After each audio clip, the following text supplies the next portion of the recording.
Hey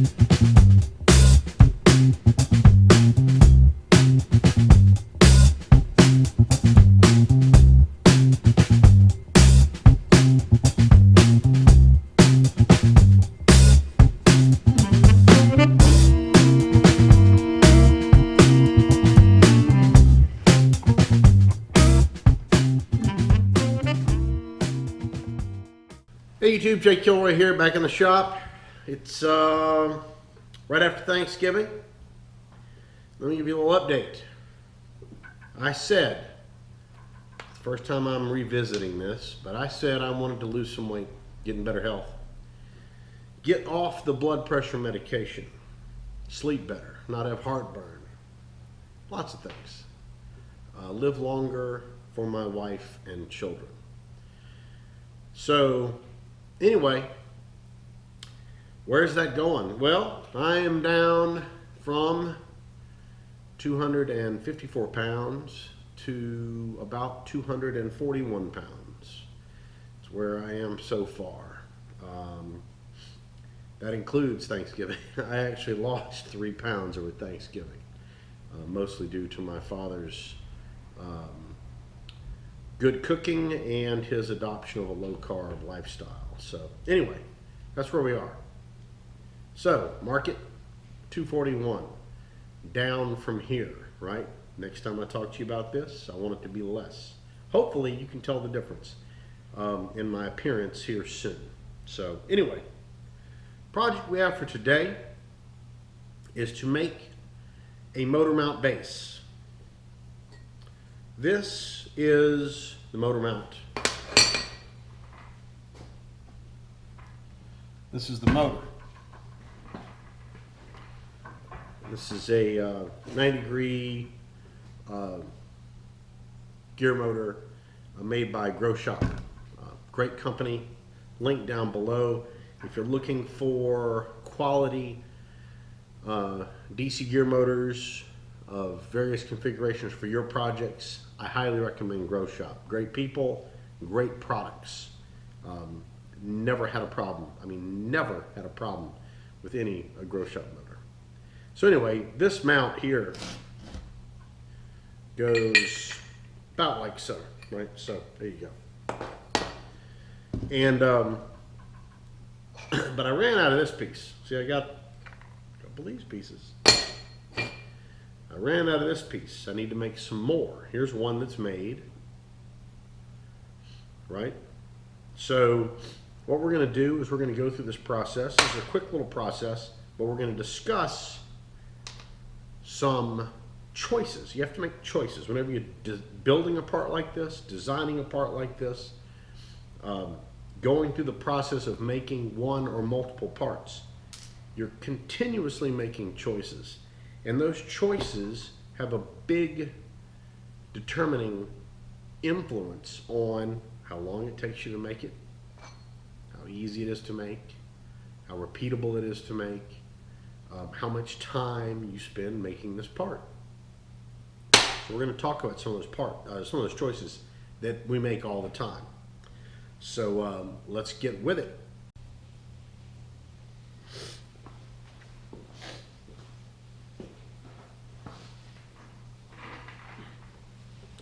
All right, we're suited up, ready to go to work here. This is the part we got to build, several of these. And, you know, right off the bat in designing this part, right? What's it made out of? Well, this is 1.5 by 1/2 inch thick, 6061. You've already made a choice in deciding to use a commonly available size of stock. Great.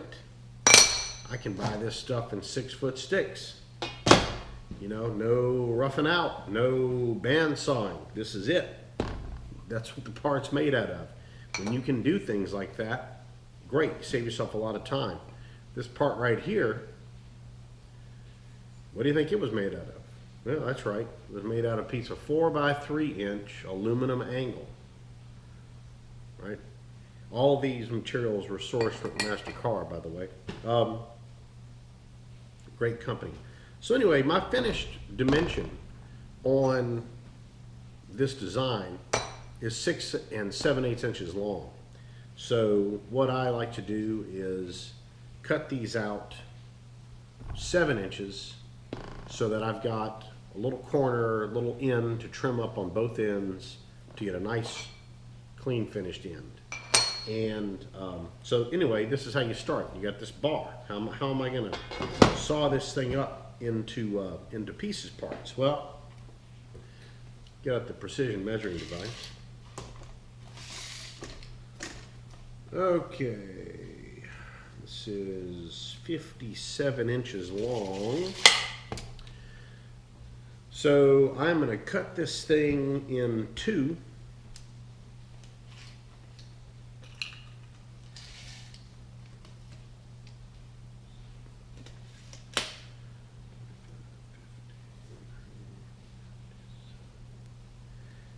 I'm going to cut this in half, and then, and you're asking, why are you cutting this in half? Well, I don't want to sit and bandsaw out 7-inch piece, 7-inch piece, 7-inch piece, 7-inch piece. I'm going to cut this thing in half, and then I'm going to bandsaw out 2 7-inch pieces, 2 7-inch pieces, 2 7-inch pieces. So if I was doing more, if I had more stock like this, I might stack up 3 or 4 of them if I needed more parts. This is one way we can speed things along. So let's get to the bandsaw and hit it. All right, we're with the bandsaw. I've already cut the piece in half.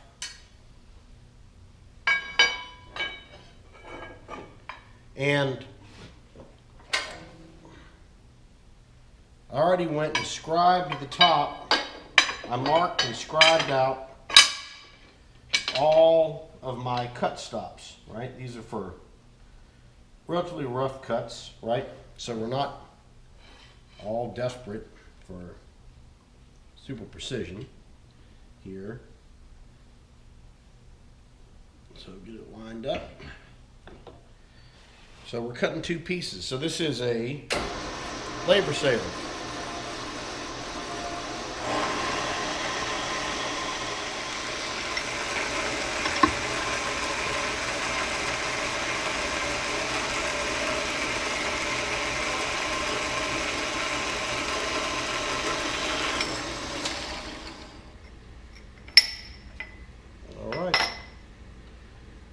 On moving.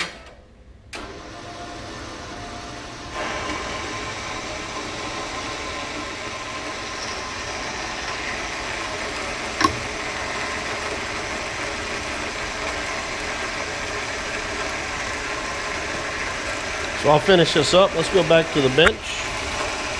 All right, we got a stack of parts, and we're going to go about turning them into these mounts. Like I said, they're a little long, so they need to be trimmed, right, on each end. And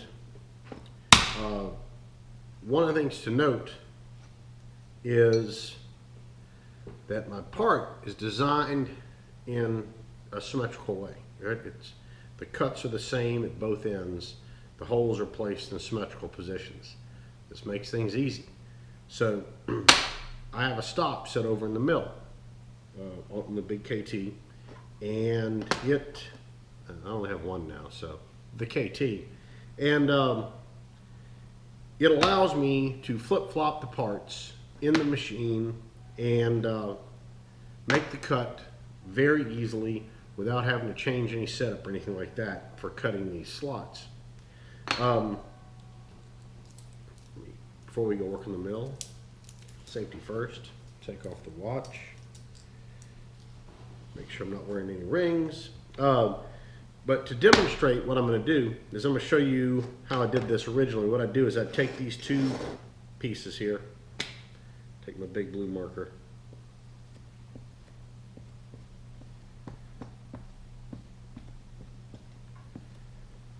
all right.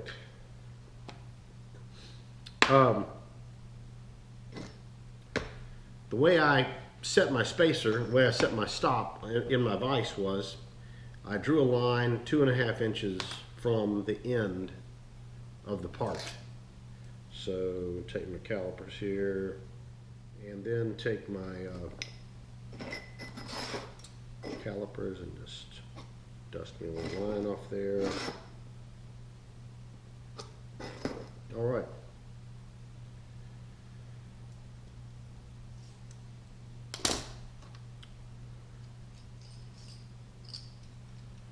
Take my square and make that something I can actually see.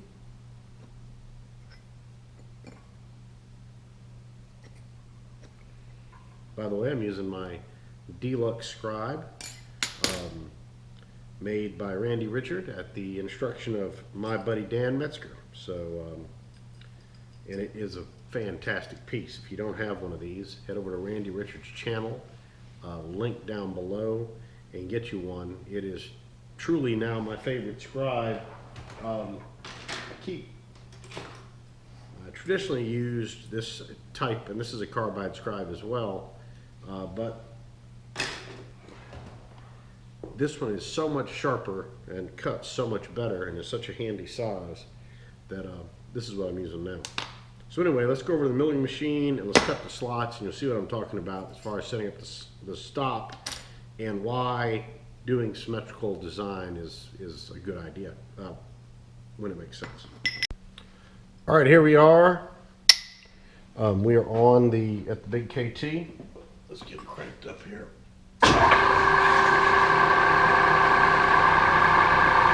So I've got a stop set in my mill here. This is just a regular toolmaker's clamp. Got parallels in the mill. And I've got a stop set, a travel stop set on my table. So I take advantage of the fact that I've got power feed and stops on the machine.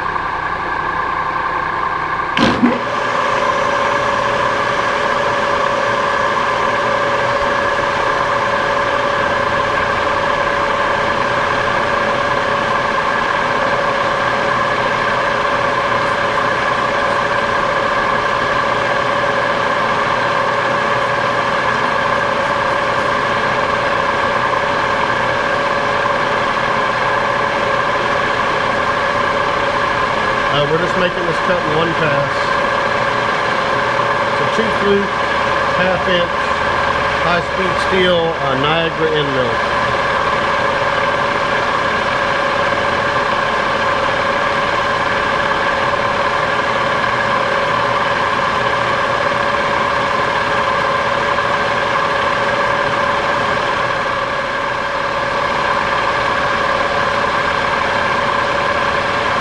Power feed is going to kick out here any second. All right, there it goes. Kicked out.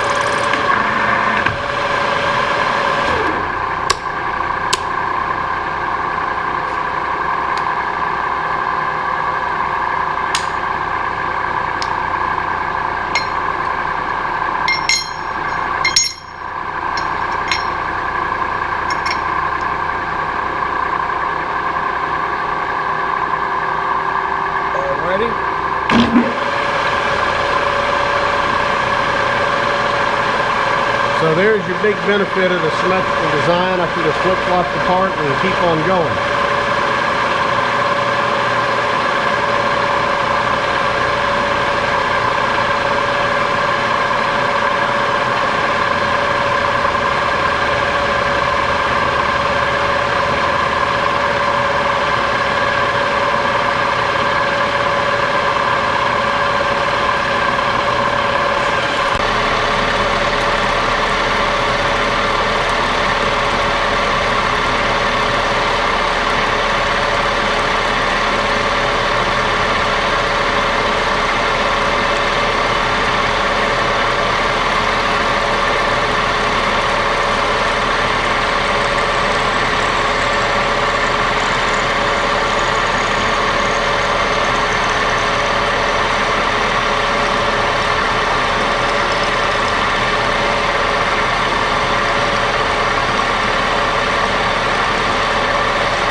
Alright, so we got our parts.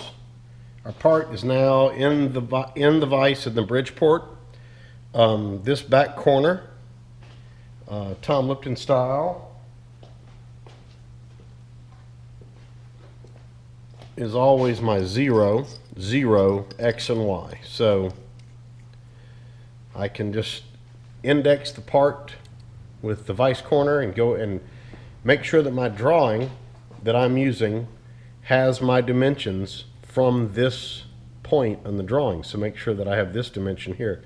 Make sure I have this dimension for the first hole. Make sure I have the total dimension for the second hole. So make sure that you put the information in your drawings that make your life easy.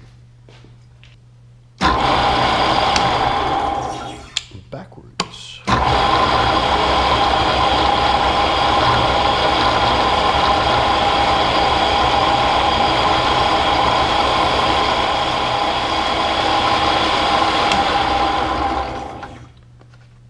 Ready.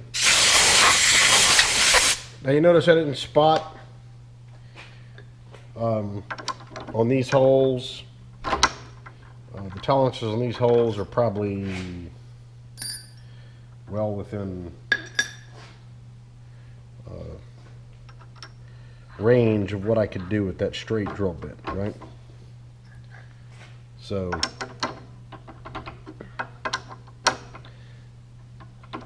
go ahead and swap to the tap.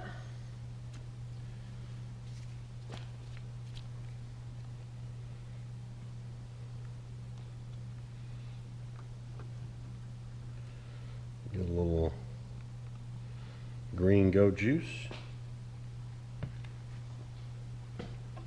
Get myself back here in low range. Oh.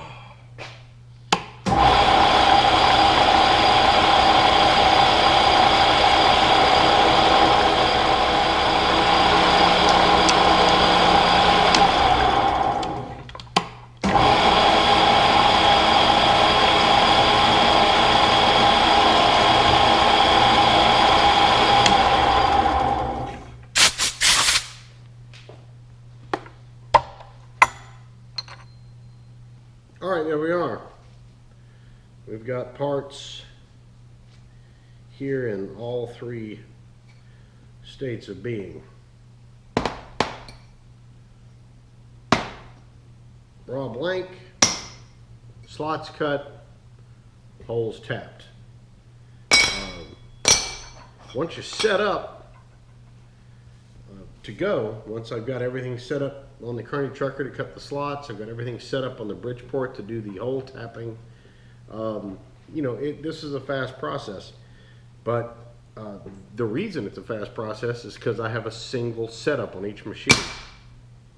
So you need to keep those kinds of decisions that you make when you're designing a part in mind at all times, because it can make a big difference in how long it takes you to build things. You know, CAD, it's tempting with modern CAD and 3D modeling. It's tempting to go hog wild with your design and put all sorts of cool looking features or you know, cool accents or things in your parts that aren't really necessary, just because it's easy to draw and it's fun to draw. And that's just not, you know, an efficient way to go about it. This part works great, right? So, you know, there we go. This is how I'm going to do it. Let's see. Where's that one we just did?